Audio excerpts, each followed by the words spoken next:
Alrighty, so it's time to do the preview of the 12 Saturday game that's going to be happening in match week number 22. And, as I said, there's going to be 12 games that's happening on Saturday. And that it feels like we're back to a traditional kind of match week weekends action in MLS, where earlier this season we tend to see all the games happening on Saturday. And then on Sunday there's like 2 games that's happening. And that's what's going to happen in match week number 22. Although, for the Saturday game, oh boy, it's going to be a busy Saturday night. Like, there's going to be 12 games that's going to be all happening on Saturday night, and there's going to be times where I think there's going to be like 7 or 8 games that are going to overlap each other. And when that happens, I basically just throw my hands up in the air and say, you know what, I'm just going to groundhog, because there's really no point of me trying to keep up that many games, because the maximum amount of games I can keep up and watch at the same time is 4, and that, yeah, it just gets too chaotic to do so, and might as well just kind of watch the condensed highlights to see what happened in some of these games. Now, what's also interesting in terms of this weekend's action is that there are some teams that did play in the middle of the week, and they were facing against friendly, either against big European opponent or against medium kind of size of European opponent, and it's going to be interesting to see how those teams will perform, because one of those teams that did play in the middle of the week and play a big European opponent, that is Barcelona, was Inter Miami, who are going to be playing against NYCFC in this game. And yeah, let's just say that Inter Miami did not have fun against Barcelona. They lost 6-0 in that match, and that maybe is a prime example of why we're going to get a lot of Euro snub that say that MLS sucks, and basically this proves that the fact that they lose to a team that is just basically a B team that Barcelona was feeling. They still lost 6-0, which again, as bad as that loss is, I understand why Inter Miami decided to, they didn't really play their strongest team in that game,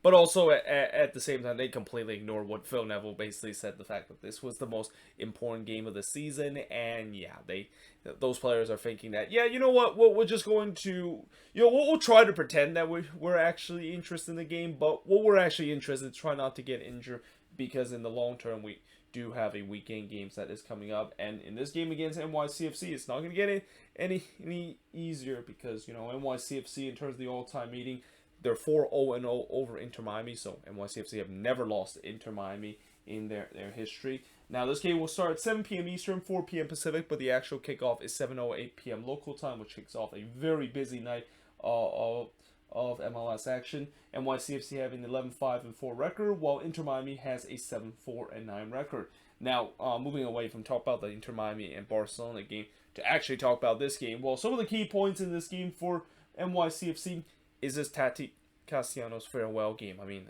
I mentioned in the News of the Week episode, there's a lot of rumor that this could be the final game that he's going to be playing for NYCFC, even though there's no official word of the fact that he has officially moved to Girona. But if this is the final game for Tati Castellanos, what a player he's been for NYCFC, and what a career he has had in MLS. And he's kind of a prime example of what happened when a South American player moved to MLS, decided to really take over the league, and now he has a chance to go overseas, and I'm assuming it's probably going to be a big transfer fee. Like, if Miguel Almiron can get like $27 million to go to Newcastle from Atlanta United, something tells me NYCFC is going to probably sell Tati Castellanos somewhere about $15 to $20 million, and that's at least is what I heard in terms of the price tag.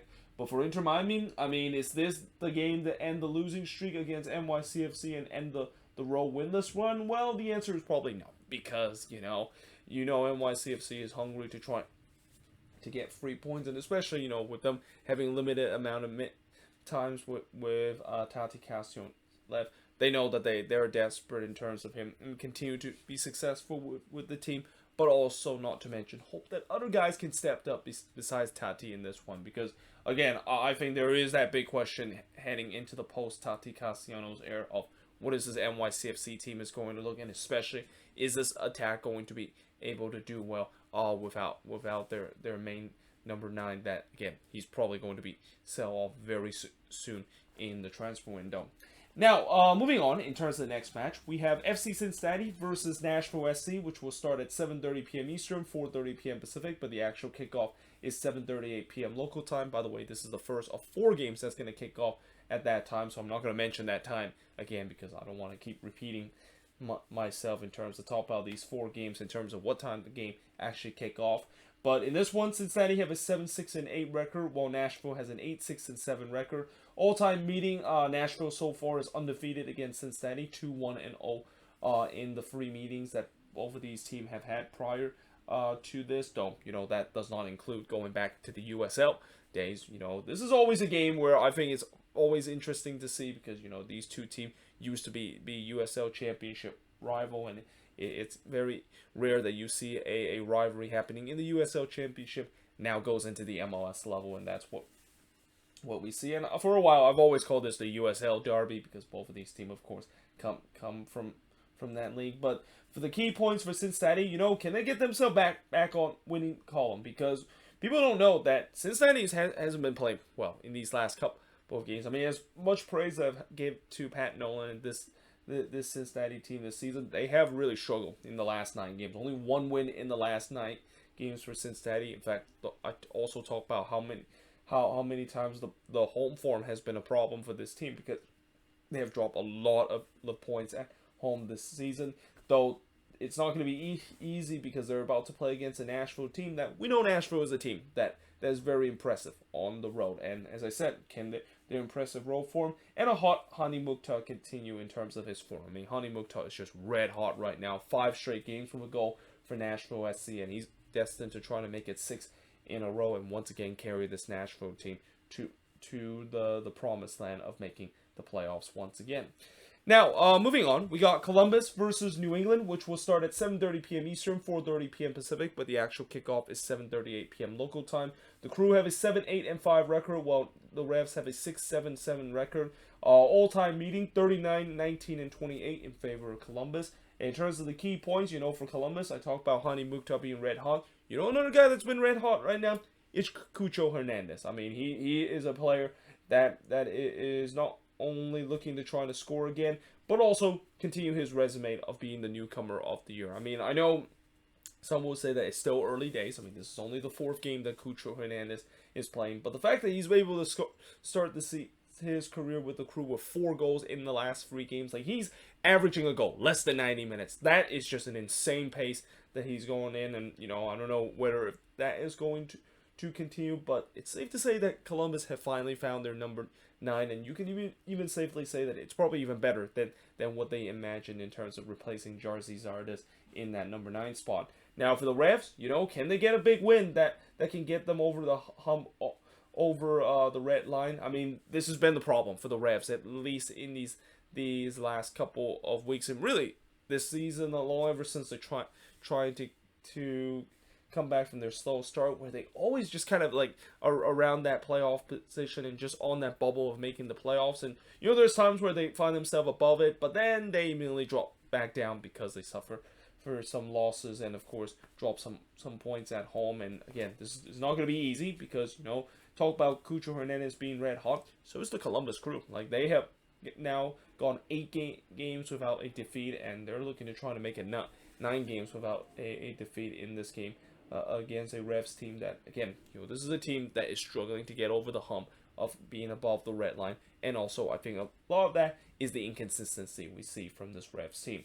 Now, moving on, we got Orlando City versus the Philadelphia Union. Speaking of inconsistency, well, the king of inconsistency, Orlando City, is playing in this one, and they're facing against the top team in the East, that is the Union, with a 10-9-2 record, while Orlando have an 8-6-7 record. All-time meeting, the Union have a 6-5-5 record, and in terms of the key points coming into this game for Orlando, again, by the Orlando City inconsistent theorem, as we've seen this season, they're probably due for a win because they lost in that last game against Arsenal, and then they drew in the previous game, and then they of course got a win. So you're thinking that by that theorem they should get a win in this game against the Union, though the Union are looking to try to curb that theorem because they have definitely been in a good form. They're on a 3-game winning streak and moving away, of course, drawing games every single week, and become kind of like the Nashville SC of last season, and now got themselves back to the top spot in the East, and we'll see whether they can continue to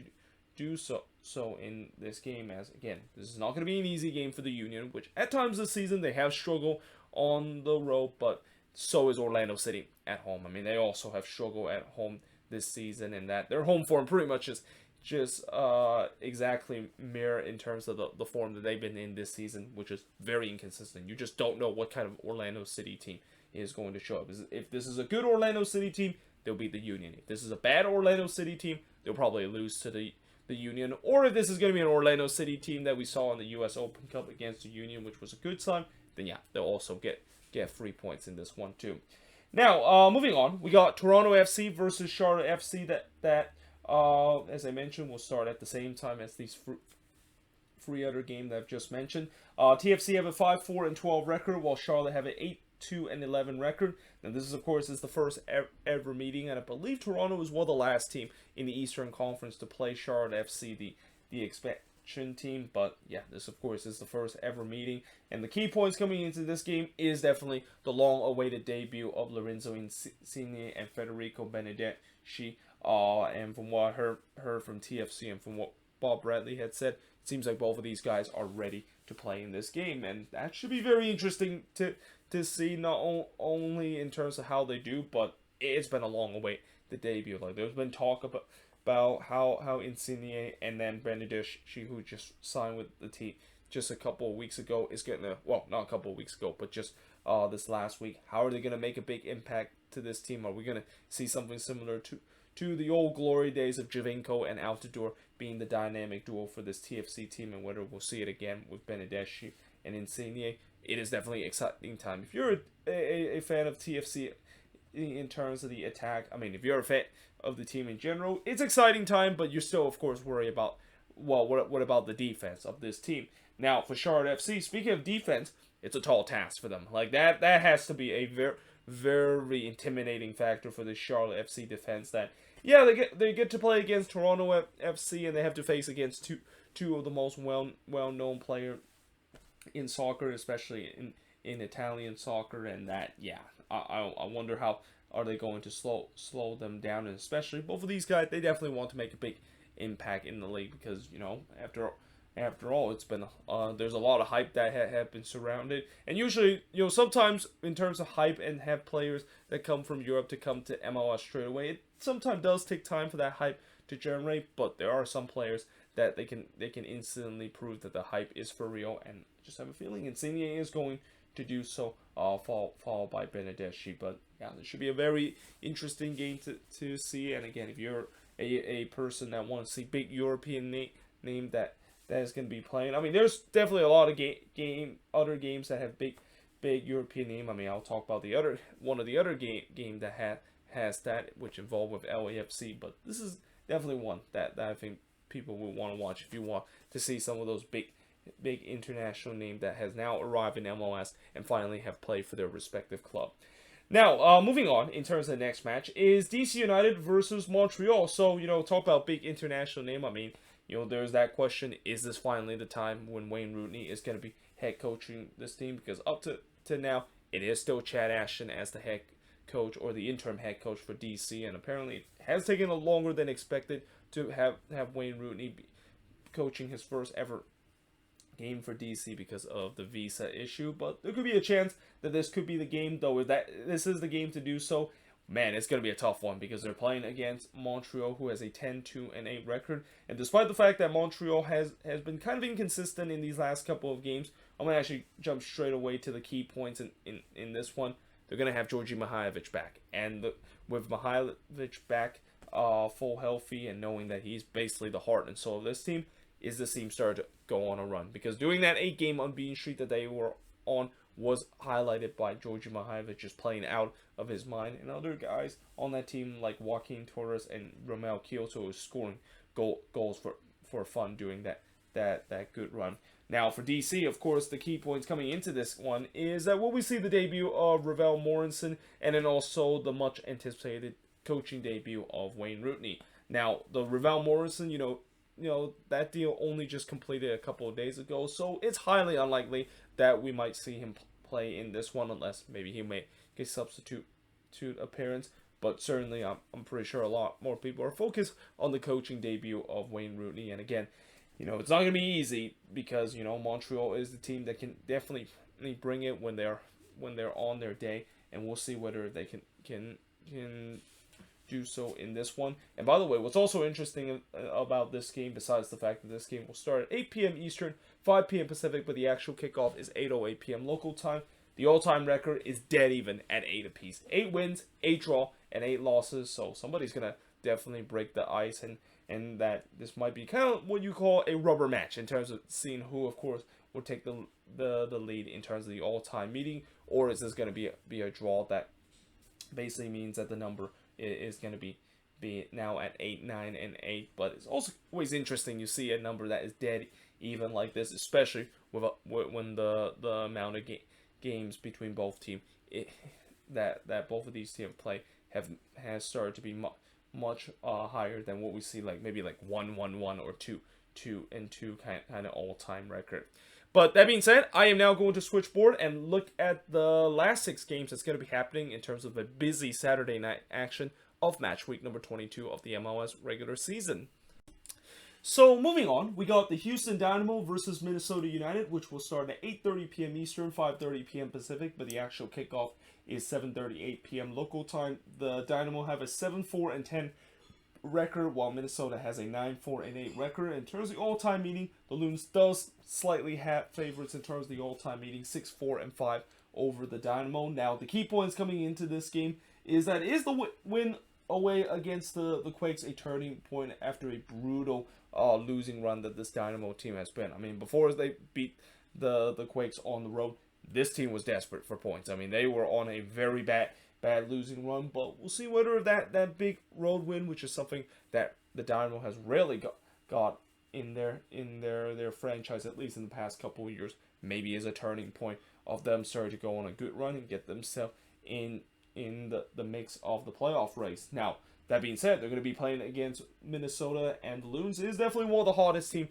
in the league because they have gone 5-game unbeaten, and that, of course, include the 4-0 win against Everton. Now, that is something that I am a little concerned with the way that, after that big 4-0 win against Everton, let's just hope this team does not have a letdown. And especially knowing the fact that this team does not do well against the Dynamo on the road. In fact, they didn't get their first win against the Dynamo on the road until last season when they were able to win 2-1. And of all player that was able to get the 2 goals to win the game for the Loons was Adrian Hunou, who's no longer with this team. But even a bigger question for Minnesota in this game is how is the health of Emmanuel Reynoso? Because, after he went off with that injury, you know that there has to be a heart-stopping moment, including myself, the fact that let's just hope he's not injured. Because if he is injured, this team is pretty screwed, because this team is basically Reynoso or bust, and that if Reynoso does not do well, or if he gets injured,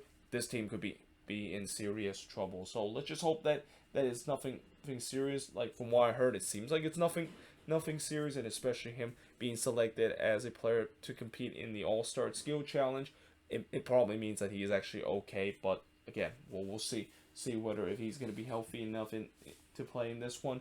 But most importantly for Minnesota, yes, it's been a great run, but you just kind of had a sense that they're maybe due for a loss, and especially this is a team that when there's expectation that is on them, they don't usually do very well. So, there's an expectation that they should win this one because it's one of the easiest road win of the season. But you also remember this is Minnesota, and nothing comes easy with this team. And don't let that last win against DC distract you the fact that that's the case, because it feels like every single Minnesota game has to be very heart-stopping or just on the edge of your seat. And it feels like this could maybe be one of those games too.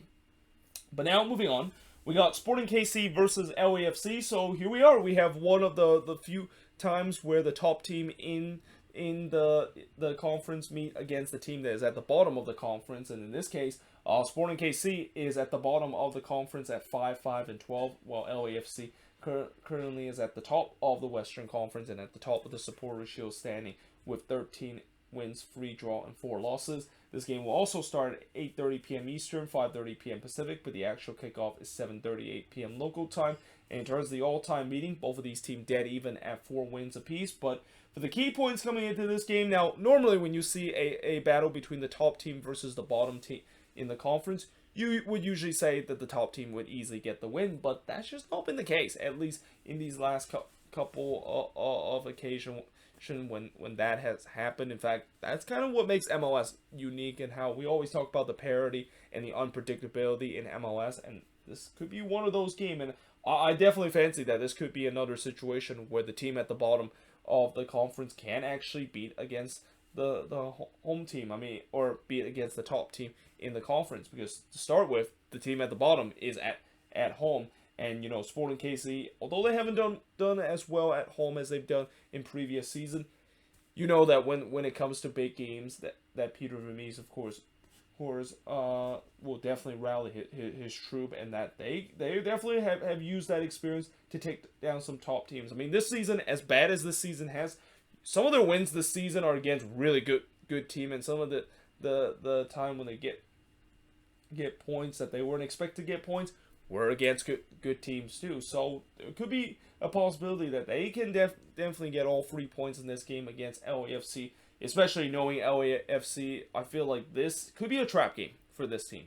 They have a very big game themselves next week against the Seattle Sounders in a big Western Conference showdown, and it's easy for them to overlook that. So we'll see if they can avoid the dreaded trap game in this one, and that whether or not they continue the good form that they've been in this season. I mean, they didn't make it to the top of the Supporters' Shield standing by accident with the way that they've been good both at home and on the road. And, they've already faced a big game like we saw in the last game against Nashville SC, which could be a preview of a playoff matchup in the Western Conference. And although this is not going to be a preview of a playoff match in the Western Conference because of how bad Sporting KC season has been, Sporting KC is going to try to fight, and they're trying to stop a resilient LAFC team.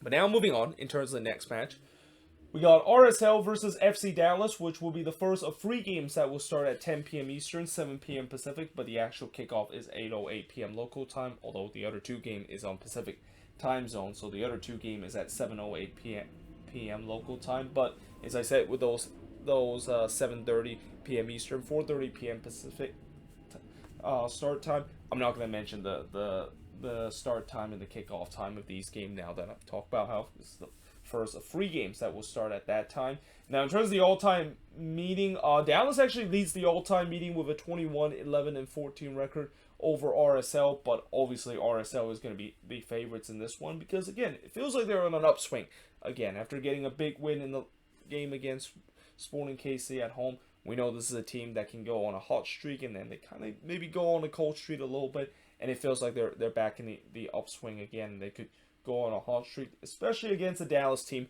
that is in a free fall right now. Like they've winless in the last 7 games and are in a free fall and are getting pretty close to moving out of the playoff position because of the slump that they've been in. But we'll see whether this might be the game for them to end it. And again, it's going to be highly unlikely because, again, this is a team that doesn't do well on the road. It never has. And they're playing against a team that have done very well at home this season, which is RSL, and at the Riot this year. Now, moving on, in terms of the next match, is the Seattle Sounders versus the Colorado Rapids. So speaking of team that is kind of struggling, I mean, I don't usually put the word struggle next to the Seattle Sounders, but these last couple of games, yeah, it's been a struggle. Like, their record is now at 8-2-10, and they're kind of almost like the New England Revolution right now, where they make some progress in terms of getting themselves back on track, and then it's now being halted. And again, a part of that has to do with injuries because the Sounders team has dealt with a lot of injuries, including losing probably one of their most important players for the past couple of weeks in Raul Ruidiaz. Whereas the Rapids this season, 6-6-8, but none of those 6 wins have come at home. In fact, none of the 6 draws had come at, or not at home, sorry, on the road this season. As they're one of the few teams this season that have yet to win on the road. Well, actually, I take back in terms of the draws. They have drawn a couple of games, but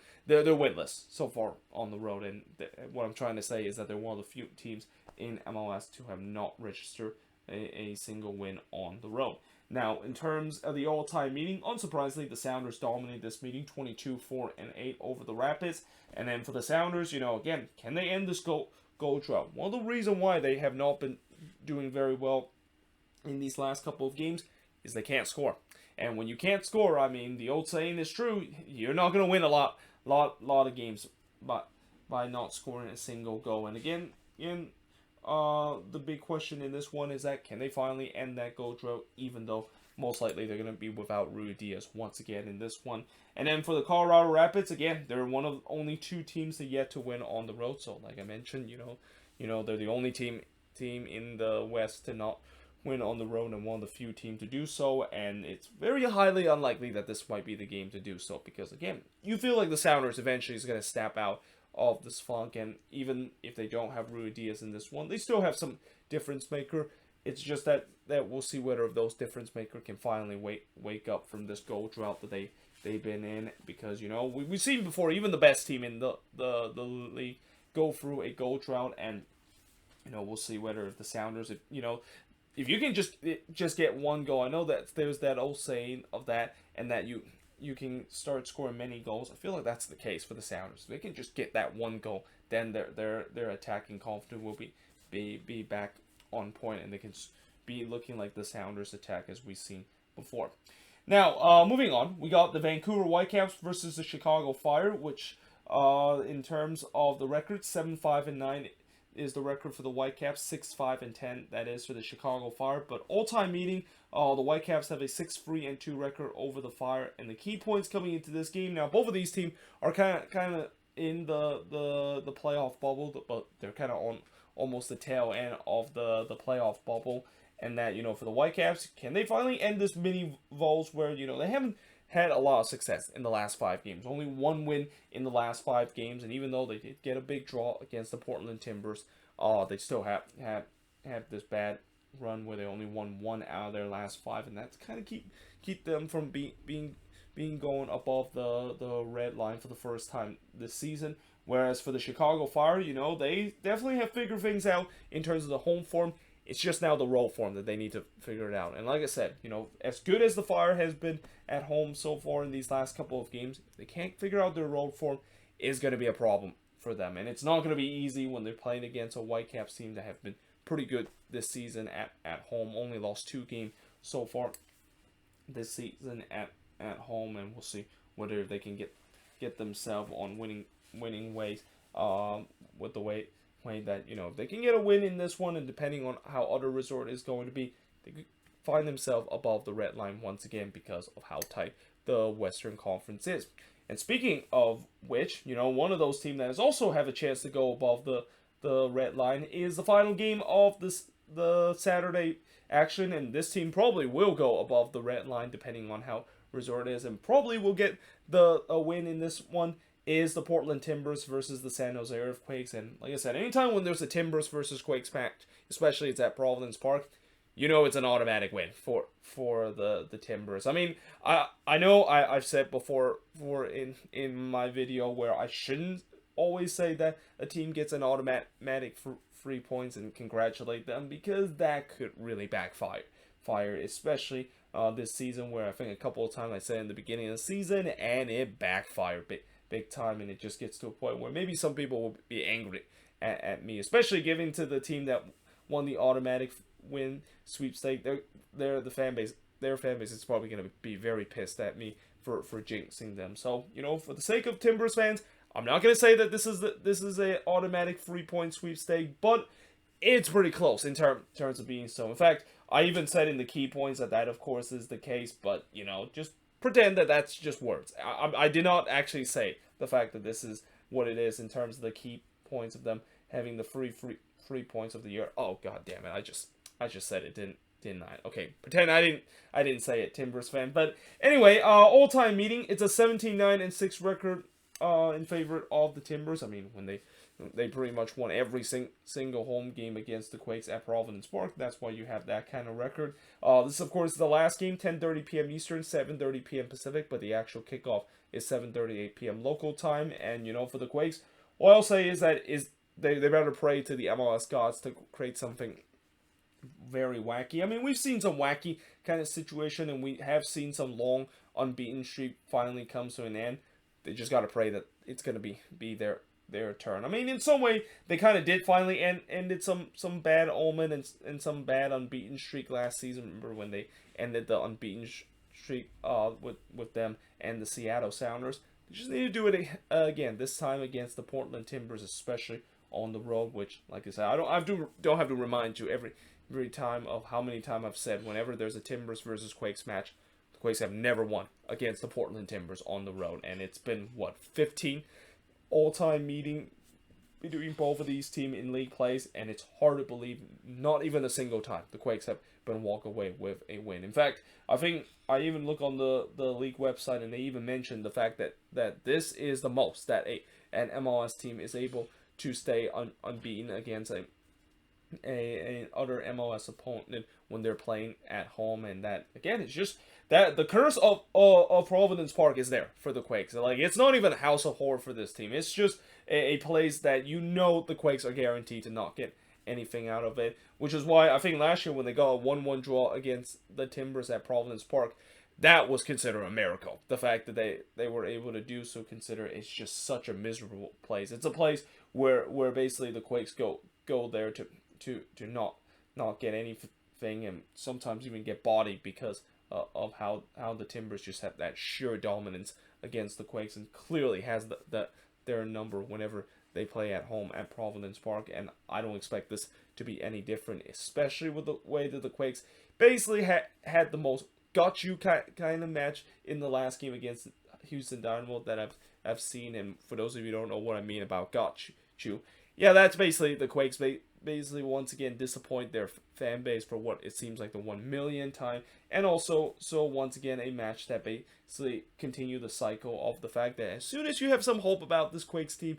making the playoffs, yeah, they do that against the Houston Dynamo, and now that hope is all gone, and now it probably will restart it again in these next couple of games, where I won't be surprised this team will go on a crazy run, or if they can get a win in this game against the Portland Timbers to finally end the curse. I bet that endless pain of Quakes wheel will now be, oh, we're back in the playoff race. Maybe there's hope of making the playoffs, only for the very next game that I guarantee they will lose, and once again there's no hopes again for this team of making the playoffs. But either way, hope you guys enjoyed this video. If you do, make sure you guys do like, smash the subscribe button. Let me know in the comments below what do you think of all of these games I mentioned here on the board, and also the other 6 games that I've mentioned on the board. Let me know in the comments below your prediction for these 12 games that's going to be happening on Saturday. But until then, hope you guys enjoyed this video. If you do, make sure you guys do like, smash the subscribe button. Of course, we'll look at the 2 games that is going to happen tomorrow that will be part of the Sunday action. But until then, hope you guys enjoyed this video, and I will see you guys next time.